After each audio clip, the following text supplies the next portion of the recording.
sacerdote español, es subsecretario del Consejo Pontificio de la Cultura. Estudió filosofía en la Facultad de Filosofía en la Universidad Complutense de Madrid, donde se graduó en 1989.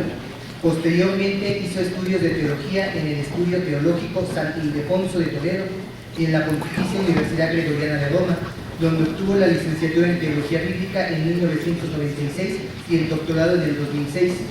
Desde 1998 presta servicio en la Santa Sede en el Consejo Pontificio de la Cultura, primero como encargado del diálogo Ciencia y Fe y desde 2004 como subsecretario del Consejo. Es autor de numerosos artículos y obras relativos al diálogo entre la cultura y la fe, con especial referencia a las ciencias naturales. Ha escrito también acerca de Galileo Galilei y el Vaticano. Y el día de hoy está con nosotros para entablar un diálogo.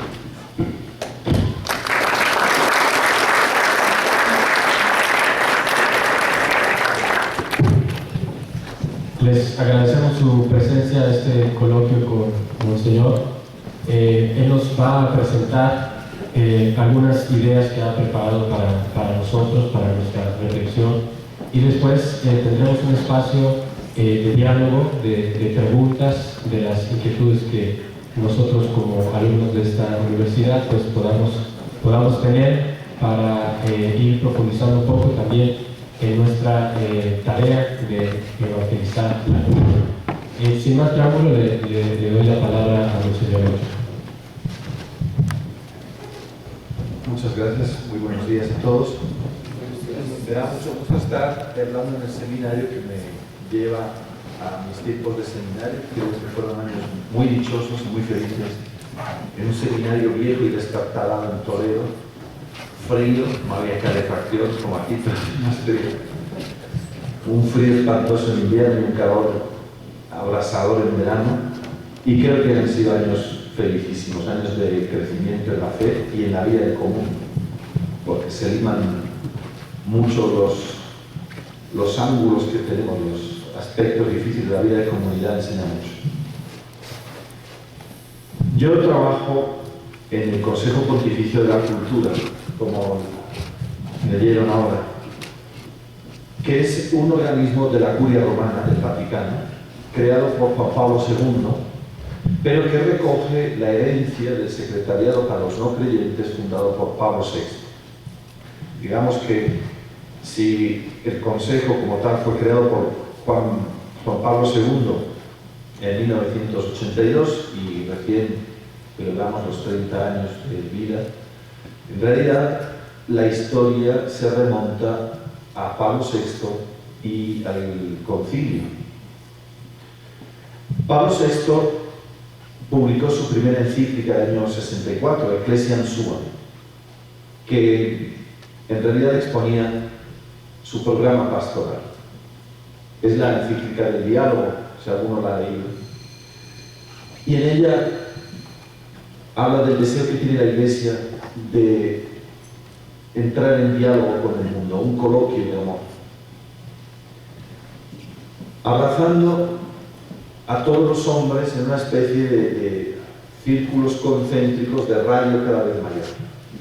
El primero era el diálogo con los cristianos separados, los hermanos separados, y para ello se instituyó lo que hoy se llama Consejo para la promoción de la unidad de los cristianos.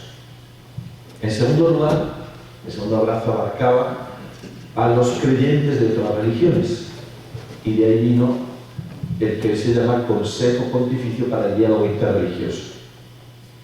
Y el tercer círculo, el más amplio, que quería abarcar a todos los hombres de buena voluntad, aunque no creyeran, dio lugar a la creación en abril de 1965, es decir, todavía durante el concilio, del Secretariado para los No Creyentes, después llamado Consejo Pontificio para el Diálogo con los No Creyentes, que se fundió con el Consejo Pontificio de la Cultura. Estos organismos de la Curia Romana, que por decirlo así miran hacia afuera de la Iglesia, no hacia adentro como las congregaciones, la congregación de obispos, para el clero, para los religiosos, miran hacia adentro de la Iglesia y ayudan al Papa en su gobierno de la Iglesia Universal. Estos, en cambio, miran hacia afuera. Son fruto del Concilio Vaticano II, expresión concreta del deseo de los padres de recuperar el diálogo que se había perdido con la cultura contemporánea. Es lo que se llamó a algunos una iglesia abierta al mundo. El mundo es una expresión análoga. Análogo significa que se aplica a distintas realidades en un sentido en parte común, en parte diferente. Digamos que el mundo tiene un sentido negativo como enemigo del alma, como el ámbito del dominio del príncipe de este mundo, pero tiene también un sentido positivo, que es la obra de la creación de Dios, donde viven los hombres. Tanto amó Dios al mundo que le entregó a su Hijo. Una iglesia abierta al mundo se entiende en este sentido, no una iglesia mundana, en el sentido peyorativo de la palabra. Ahora, cuando se habla de mundo, de las realidades del hombre, estamos hablando en realidad de la cultura. Cultura es otro término que también se aplica a muchas realidades en sentidos a veces exasperadamente diferentes. Pero digamos que si entendemos cultura como expresión de la actividad del hombre en la tierra, del cultivo, la palabra cultura viene de cultivo, del cultivo de la tierra, del cultivo del ingenio, del cultivo del intelecto, por hacer un mundo mejor, que se expresa después en las grandes realizaciones del arte, del pensamiento y también en las costumbres de un pueblo con las que se trata de dar sentido a los grandes interrogantes de la existencia. Entonces, el concilio lo que quiso fue recuperar el diálogo con el mundo. Y de aquí, esto está especialmente en Gaudium et Spes, la teología de los valores terrestres, el valor que tiene la actividad del hombre, el hombre privado de la gracia, que sigue siendo capaz, aunque limitadamente, de verdad, de belleza y de vida. El Consejo Pontificio de la Cultura, por lo tanto, recoge toda esta herencia del concilio. Yo creo que es heredero directo de Gaudium et Spes. Por lo tanto, si alguien quiere entender qué es el Consejo, que lea Gaudium et Spes, la primera parte, y el capítulo que Gaudium et Spes dedicó a la cultura. Como vamos a comenzar el año de la fe dentro de unos días, un año que el Papa ha convocado para conmemorar el 50 aniversario de la apertura del concilio y después, como saben también, de la publicación del Catecismo de la Iglesia Católica, yo les invito a releer estos textos. Especialmente, bueno, todos, habrá que releer todos, pero Gaudium et Spes. Bien, dicho esto, yo quisiera hacer como una panorámica de cuáles son los desafíos a los que se enfrenta la Iglesia. Yo creo que todos percibimos, aunque sea de una manera quizá incompleta o confusa, que estamos viviendo un momento de cambio cultural fortísimo. El Instrumentum Laboris del Sínodo, que es el documento con el que trabajarán los padres sinodales, habla de esto, del cambio de época en el que vivimos, que quizá no es suficientemente percibido por todos los pastores. Al menos en el viejo mundo, creo que muchos no se dan cuenta del cambio tan radical que estamos padeciendo. Piensan que, bueno, es simplemente un problema de estadísticas, que viene menos gente a misa. Pero como siguen viniendo, parece que la cosa sigue igual. No, el problema no es que venga menos gente a misa, es que ha habido una transformación radical. Y no podemos comenzar una acción incisiva de evangelización de la cultura si no partimos del conocimiento de la realidad en la que vivimos. Y esto, y lo adelanto ya, porque evangelizar es un acto de amor. Es la prolongación del amor del Padre que tanto amó al mundo que le entregó a su único Hijo. Y no se puede amar lo que no se conoce. No se puede evangelizar la cultura en la que vivimos si no se ama. Y no se la puede amar si no se la conoce. Conocerla con todos sus defectos, con todos sus peligros, con todas las amenazas que plantea y los desafíos, porque a veces se yergue desafiante, no solo ante la Iglesia, sino ante Cristo mismo. Bueno, pues este es el mundo. Y miren, una cosa. Hablamos a veces de la cultura moderna, los males del mundo, como si fueran cosas que están ahí fuera de nosotros. No, están dentro. Yo vivo en esta cultura, vivo de ella. Y yo comparto muchas cosas, categorías, reacciones, sentimientos, modos de valorar, con la gente de mi edad que está ahí fuera, que ni siquiera viene a misa. De esto hablaremos después. Bueno, digamos una panorámica de los cambios culturales que ha habido. Comencemos en los años 60, los años del concilio, que son los años del gran optimismo. Cuando parecía posible el sueño de transformar la tierra, son los años del gran idealismo y también del idealismo revolucionario marxista. Es un periodo dominado por Marx y la figura simbólica es Prometeo. Prometeo, como saben, es una figura de la mitología griega. Prometeo robó el fuego sagrado a los dioses y lo regaló a los hombres, y fue castigado por ello a permanecer clavado en una roca con un águila que le comía el hígado cada día, siempre, eternamente. El saber se veía como poder, como capacidad de transformar el mundo, manipulación de la realidad, colocando la técnica por encima de la ética. Esto sigue hasta hoy. Todo lo que es posible, todo lo que es técnicamente posible, es por ello mismo lícito. Este es el argumento que se aplica, por ejemplo, para la clonación de embriones humanos. Si podemos técnicamente hacerlo, ¿por qué no vamos a hacerlo? Esto es lo que dicen muchos científicos. Volveremos sobre esto probablemente más tarde. Los resultados están a la vista, sofocados por el hacer y el tener, que fueron colocados por encima del ser. La persona sufrió de asfixia, la vida se redujo a cálculo y se llenó el vacío. Es el fracaso, que es el fracaso de las grandes ideologías.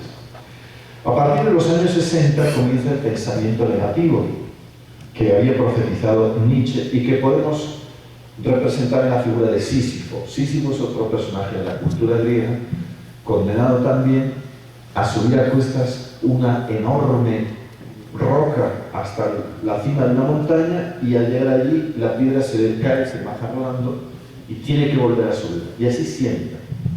Es la inutilidad del esfuerzo humano. Estas corrientes culturales nihilistas que comienzan en los 70 niegan la posibilidad de sentido. Es el comienzo del constructivismo, Derrida en filosofía. Todo se deconstruye, todos los grandes conceptos, es el desmontaje de los fundamentos sobre los que se asienta la cultura occidental, que se basa en grandes principios de matriz cristiana, como por ejemplo justicia, derecho, persona.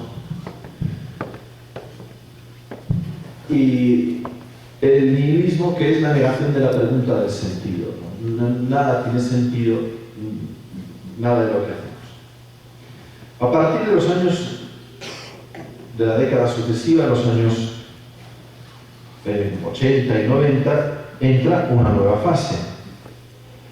Es que podemos representar el Narciso y el Pinocho. El Pinocho es la figura del eterno adolescente, siempre jugando, incapaz de asumir las responsabilidades de la vida.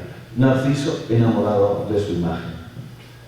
Es la eclosión de la cultura de la imagen y de la apariencia, de la explosión de centros de fitness y salones de masaje y belleza, ¿no? Cuando yo era joven, el gimnasio era un sitio más bien oscuro y sucio, donde había gente que se entrenaba a boxe, ¿no? Ahora los centros de fitness son súper pulcros, están llenos de espejos y de luces con cristales para que la gente te vea desde la calle como corres. Es la cultura del marxismo. No se va a un gimnasio para estar más sano, aunque es lo que se dice, y más fuerte, sino simplemente para parecer mejor.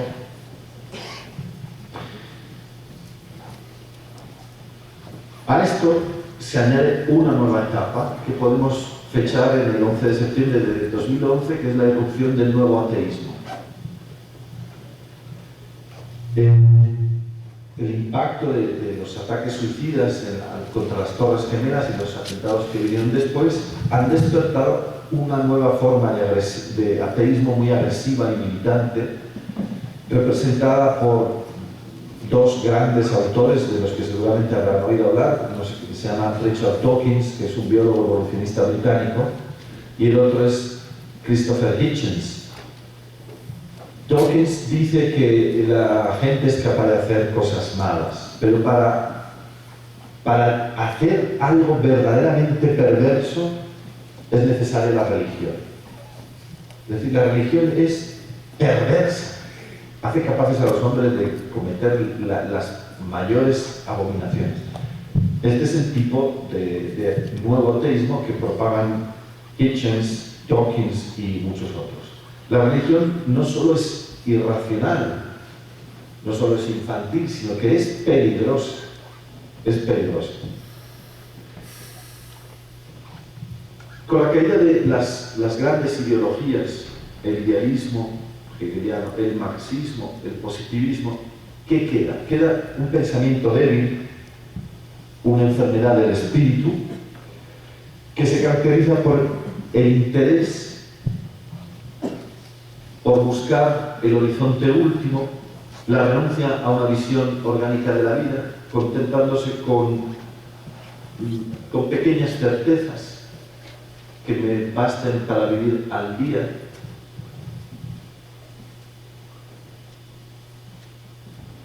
La caída de todas estas ideologías secularistas, ¿qué fue del marxismo? El muro de Berlín cayó hace 20 años y hoy ya parece que nadie se acuerda de lo que fue la dictadura soviética, ¿no? Durante 70 años el mundo vivió fascinado y deslumbrado por una ideología cuyo problema principal, dijo Juan Pablo II, no era de tipo económico, no es que fuera un sistema económicamente inviable, sino de tipo antropológico, que se basaba en una concepción equivocada del hombre y por eso se hundió. Como también la ideología del mercado. Y la crisis que estamos padeciendo no es de tipo económico, sino antropológico, se basa en una concepción equivocada del hombre. La caída de estas ideologías ha dejado un vacío. Ahora, el problema es que nosotros vivimos en este mundo, un mundo en el que ya no quedan ideologías. Los grandes partidos de otro tiempo tenían detrás, se inspiraban al menos en sistemas ideológicos que daban una visión completa de la vida del hombre, de la economía, de la sociedad. Bueno, ya no queda eso. Incluso en los partidos de izquierda radical, con la caída del marxismo, ¿qué queda? Ha quedado el jacobinismo, el anticlericalismo barato, ¿no? Y todos los eslóganes que la izquierda ha hecho suyos de aborto, matrimonio gay, matrimonio homosexual, pero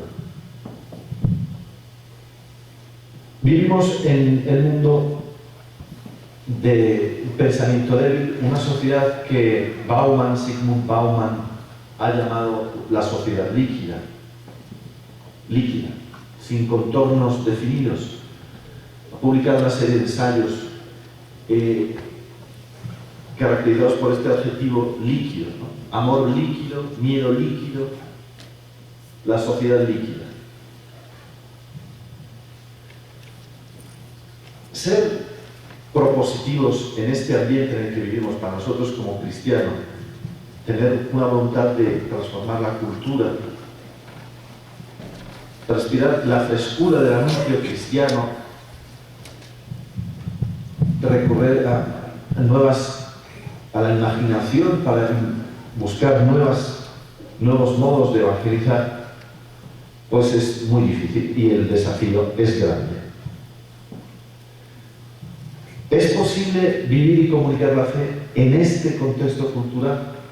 Sí. La respuesta es sí.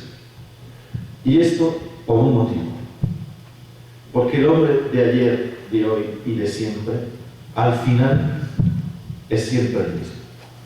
Y en el corazón de todo hombre, en el fondo, está siempre algo que no cambia por mucho que cambien las culturas.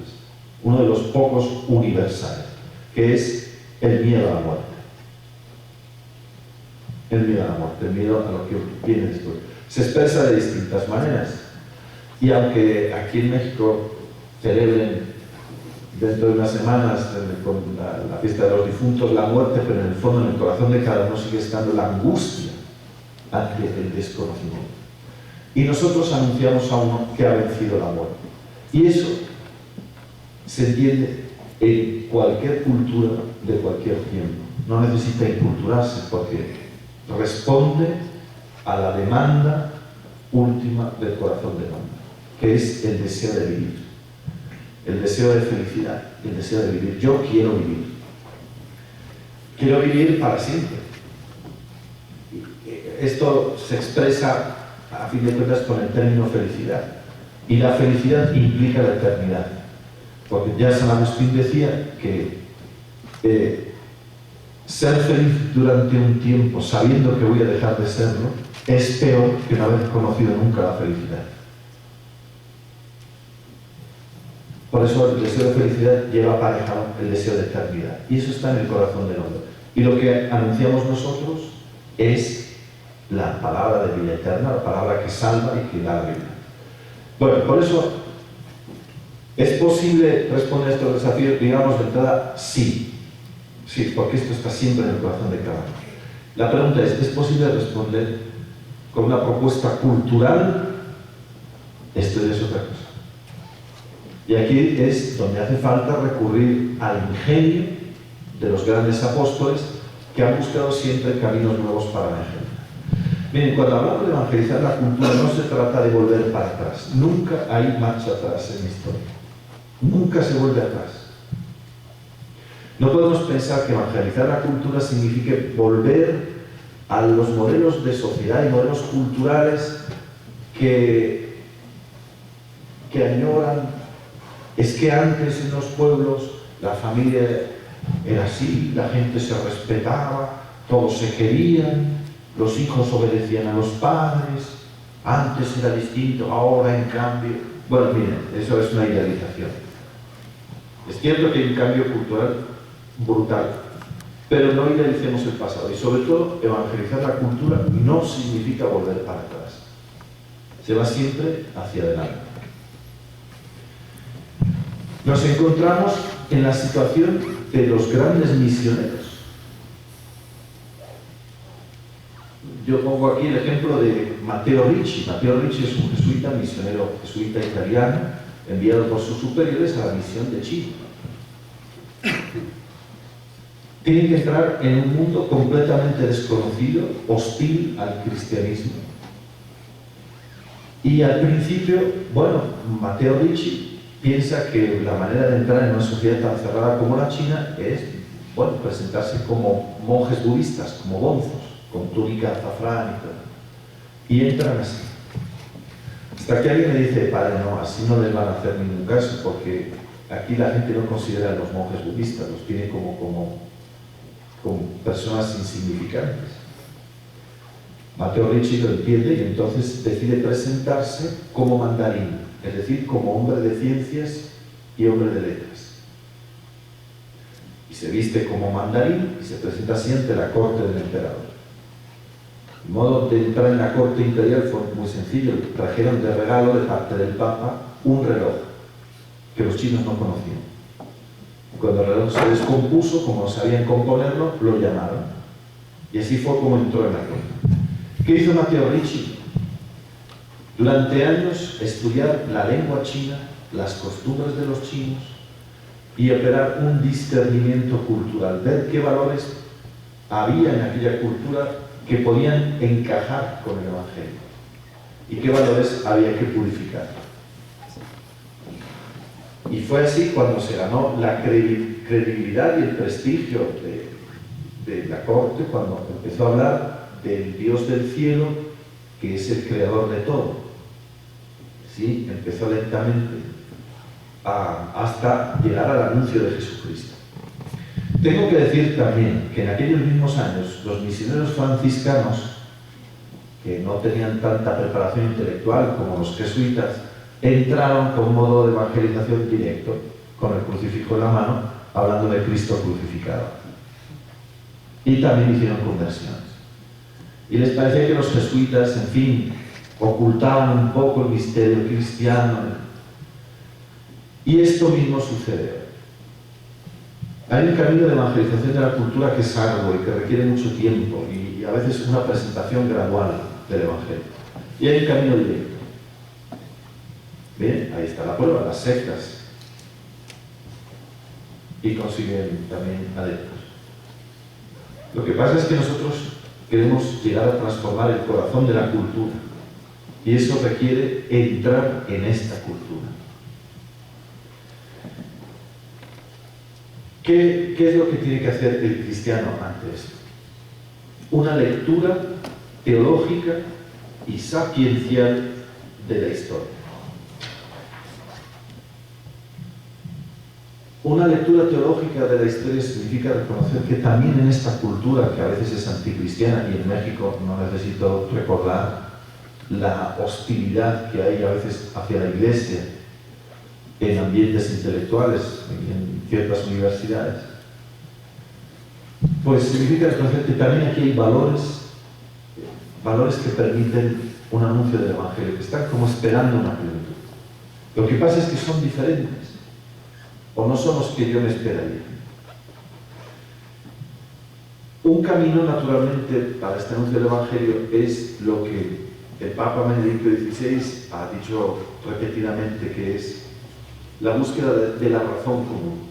Una razón ensanchada o ampliada. Esto lo expuso maravillosamente en la lección de Ratisbona, la que estuvo a punto de causar un conflicto con el mundo islámico. El análisis que hace Benedicto XVI, que es un gran teólogo, es este. En la modernidad, el concepto de razón se ha reducido hasta identificarse con la razón científica.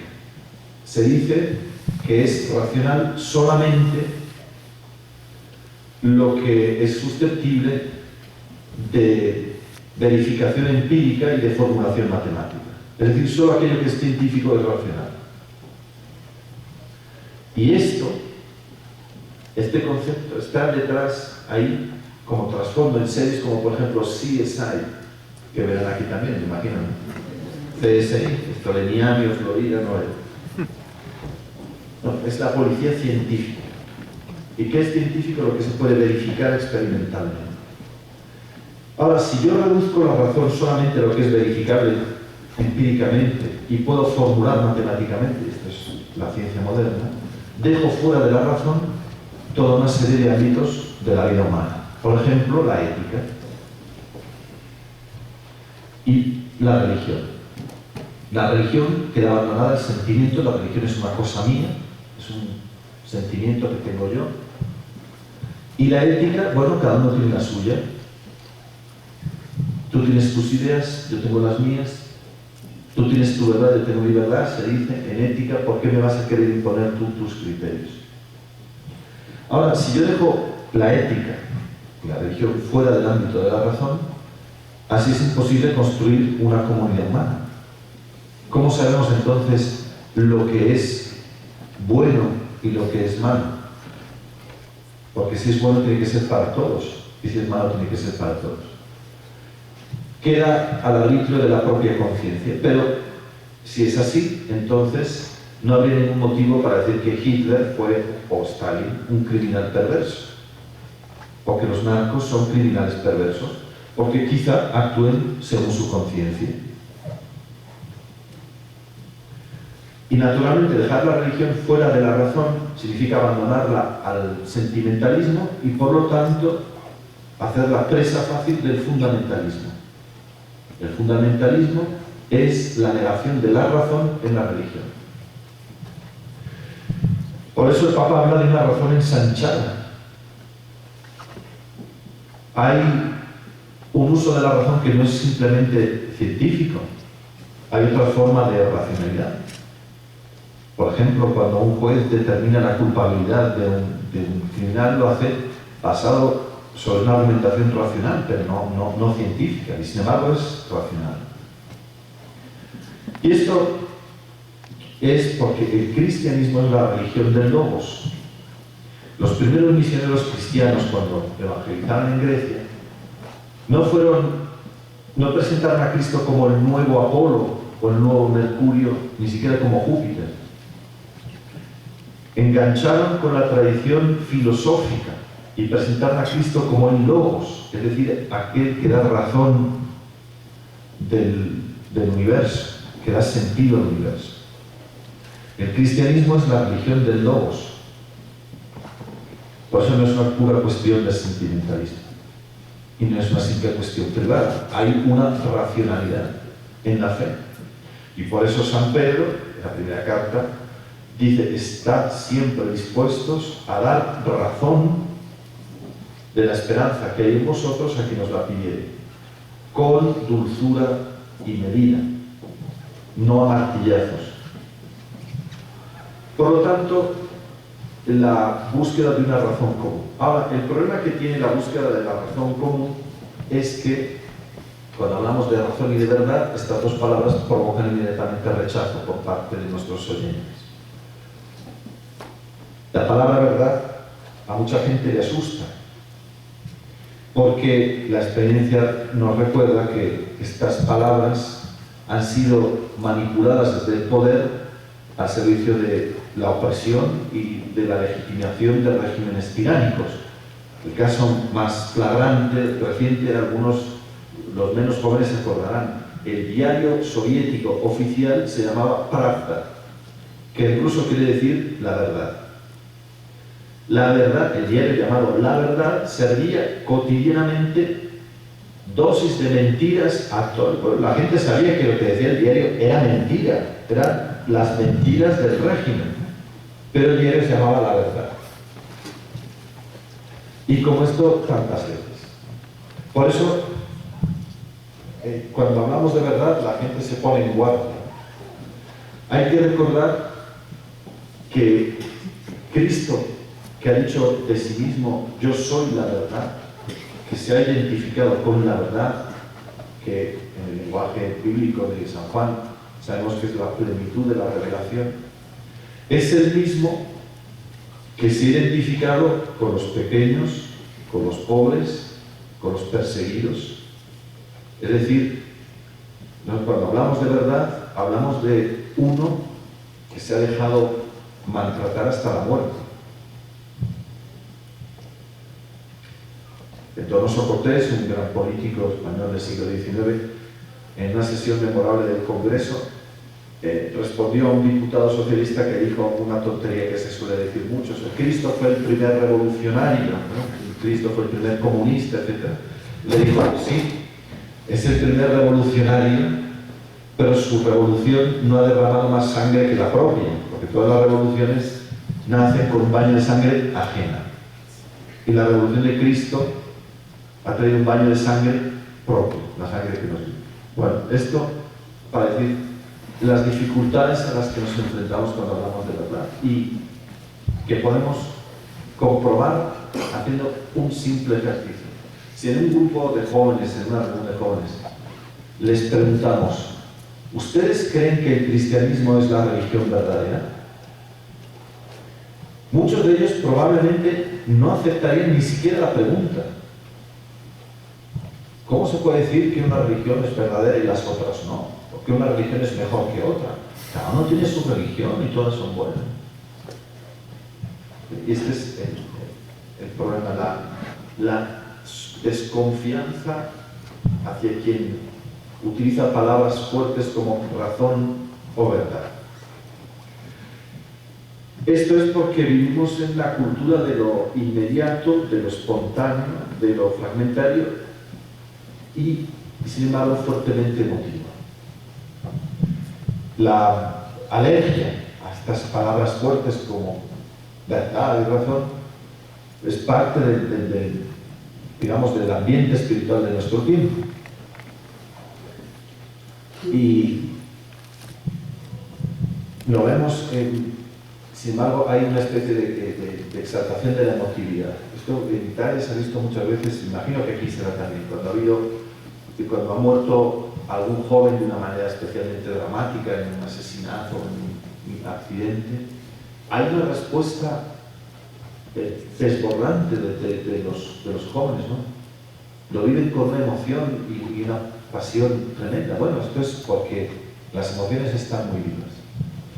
Bueno, si no podemos anunciar a Cristo verdad, porque no lo van a entender de momento, hablemosle de Cristo amor, para que a través del amor lleguen a la verdad. La individualización,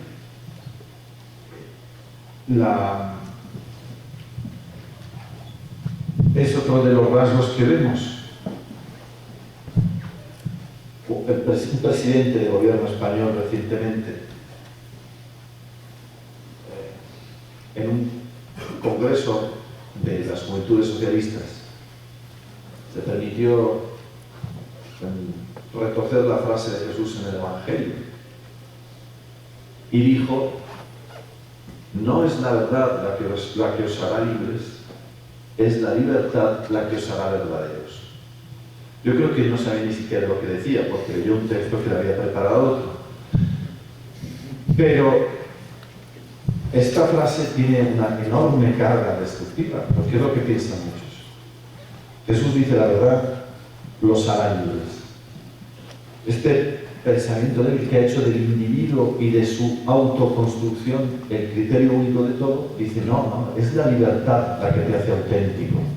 En la medida en que ejerces tu libertad, la libertad de autoconfigurarte, eres auténtico.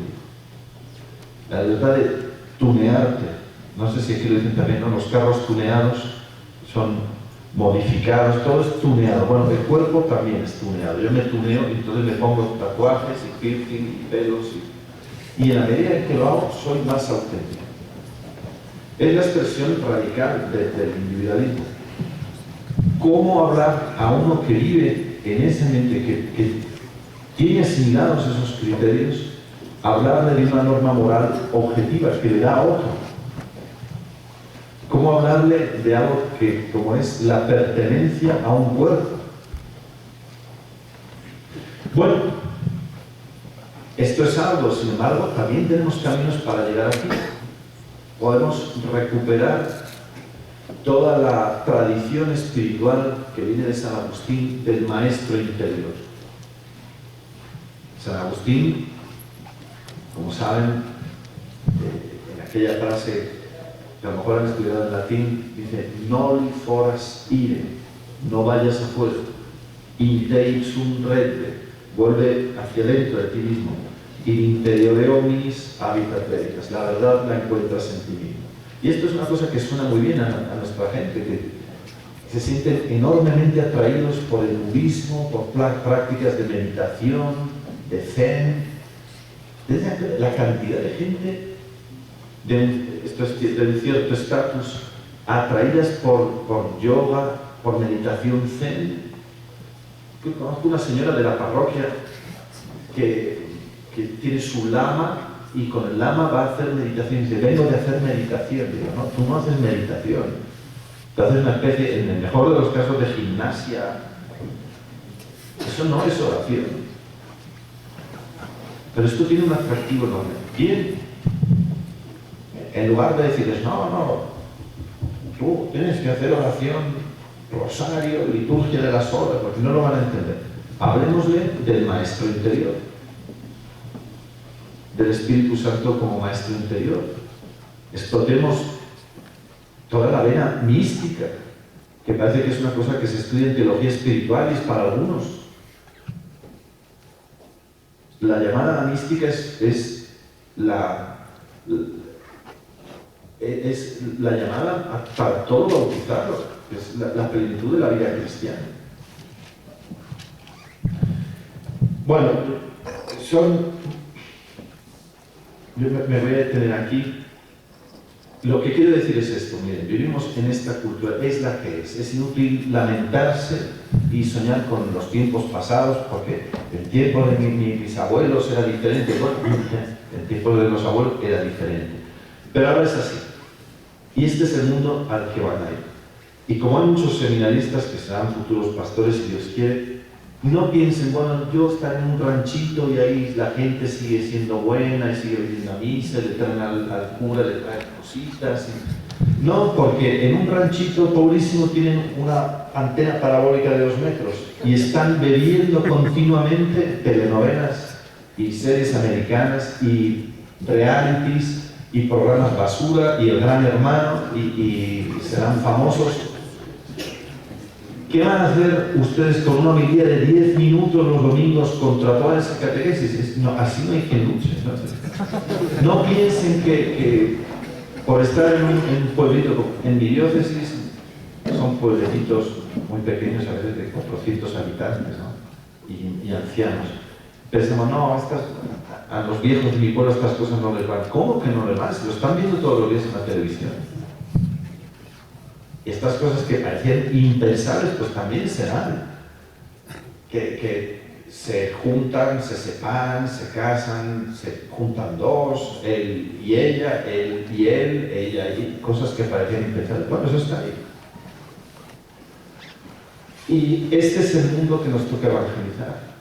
Y siempre hay apoyos y ganchos para en los que enganchar el anuncio del Evangelio.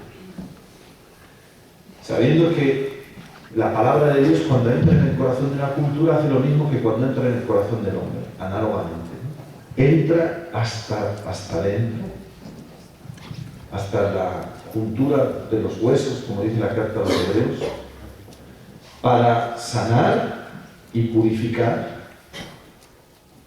pero no para destruir, sino para crear. Y también en la cultura. Hablo de los jóvenes porque son con quienes más trataremos al principio, ¿no? Bueno, también tienen valores, lo que hay que hacer es entrar ahí y anunciarles el Evangelio, sabiendo que Cristo es siempre la respuesta, porque es el modelo de hombre, es en el fondo lo que anhela el corazón del hombre, aunque no lo sepa. Y esto es en el fondo la nueva evangelización, que es nueva en sus métodos, nueva en su expresión, es lo que han hecho siempre los grandes misioneros, pero porque vivieron sobre todo la tercera de las notas de la nueva evangelización, que es la que suele olvidarse, nueva en su ardor. Y el ardor es la santidad. Y nueva evangelización no se trata de hacer proyectos pastorales en una hoja, hay que hacerlos también, sino un corazón que arde en el celo, me quema el celo de la casa del Señor, me quema el celo del Evangelio, y de ahí nace. Y el Espíritu Santo nos dará creatividad e imaginación para inventar nuevas formas de estar presentes creativamente en la cultura y en las culturas. Bueno, como ven, yo no les he dado recetas, ¿no? Espero haber sembrado un poco de inquietud y el deseo de prepararse. Esto ya sí que lo último se lo lanzo como un desafío. Miren, no piensen que esto de la cultura es para uno que hay en mi curso, que le va mucho esto de la cultura, que es muy intelectual. Es para todos.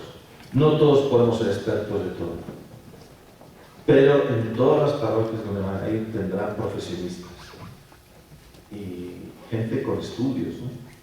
Y que piden respuestas, ¿no? ¿Y qué les vamos a decir? Y por eso es muy importante la formación, formarse no solo en teología, sino además en la cultura de la que viven nuestras gentes. Bueno, yo termino y creo que podemos dejar un tiempo para preguntas y ahí irán saliendo más cosas. Gracias por la atención.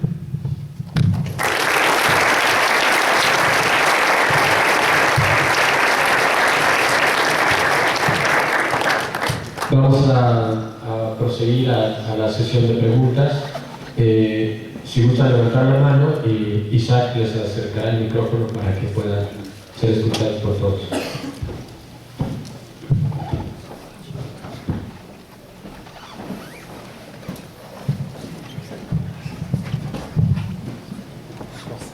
Muchas gracias, señor. Bueno, mi nombre es Gabriel Meneses, soy cruzado de Cristo Rey.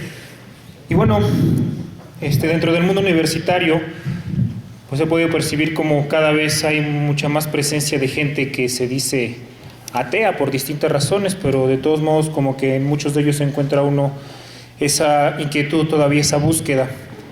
Leía hace algún tiempo una nota acerca del atrio de los gentiles, en la cual buscaba precisamente generar un espacio de diálogo entre los creyentes y los ateos, y esto en torno a la verdad.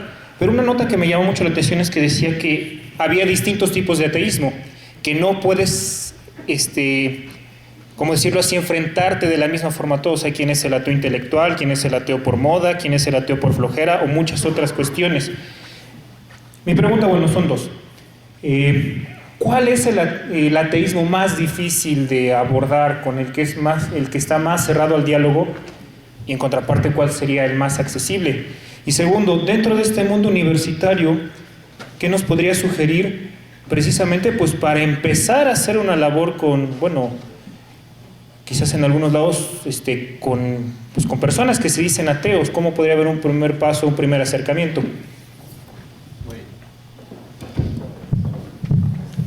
Bueno, naturalmente hay muchos tipos de ateos, como también hay muchos tipos de creyentes. Hay quienes creyentes simplemente por rutina, pues porque nació, lo bautizaron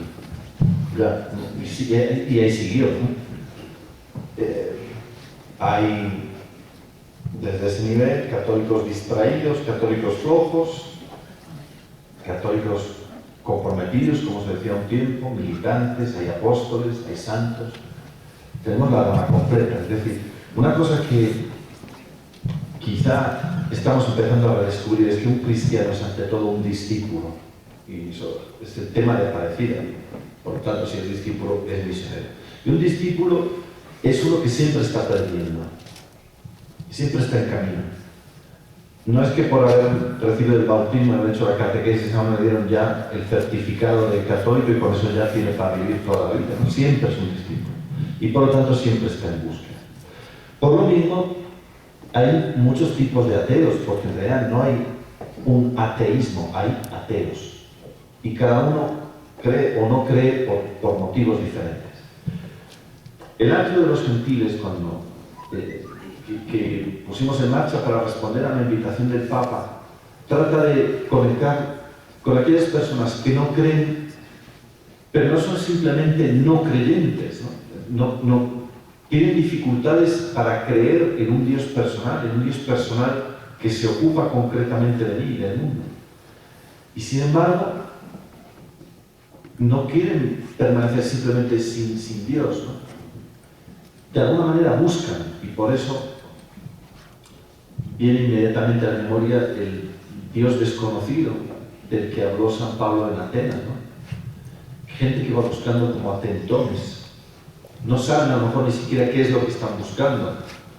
Nosotros lo sabemos, pero si el otro en realidad está buscando a Dios, dice, no, bueno, al final del camino ya lo verás. Y no todos llegan a la verdad al mismo tiempo, ni llegan a alcanzar de la verdad la misma plenitud. Algunos solamente logran agarrar algún pedacito, ¿no? Nosotros hemos recibido la plenitud de la verdad. Bueno, entonces el diálogo con los no creyentes se dirige principalmente a estos. Están, por otro lado, los ateos agresivos, son fundamentalistas. Así como hay un fundamentalismo religioso, hay un fundamentalismo laico, un fundamentalismo ateo que se opone a cualquier razón. Richard Dawkins, Hitchens, aquí en México seguro que hay especímenes locales de este tipo de templos, ateos rabiosos y anticlericales y con los que es un diálogo imposible. Para esto hay otros géneros. Está el género del debate, la disputación del medieval, ¿no? La disputación, el debate. Hace poco, en Inglaterra, la Universidad de Oxford organizó un debate entre el primado de la Iglesia anglicana y Richard Dawkins, como el debate entre Obama y Romney, ¿no? Un debate. Bueno, uno trata de acorralar al otro. No se trata de convencer porque es imposible, pero se trata de mostrar que el otro está equivocado, y eso también se puede hacer. Porque como en este caso no se apela a la razón, sino a argumentos demagógicos o sentimentales o falacias históricas o medias verdades, pues hay que recurrir a lo... Pero esto no es un diálogo, esto es el debate. Y luego está el verdadero problema, que no son estos ateos pensantes, como los llamaba el cardenal Martín, ni los ateos beligerantes que al final a veces son incluso ridículos, ¿no?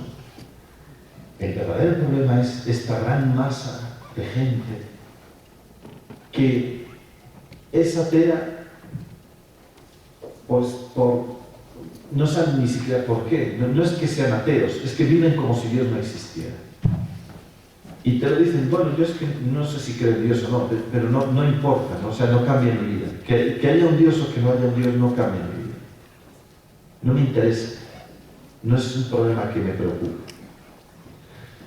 Esta masa que es de indiferencia, que es como una especie de plastilina blanda, de gelatina, ¿no? Espesa, en la que cualquier idea no rebota como en un ateo, sino que entra como en una gelatina. Y ahí muere. Eso es lo difícil. Porque no se puede apelar ni a argumentos racionales, ni demostraciones históricas, ¿no? Solamente en los momentos en que se quiebra esta especie de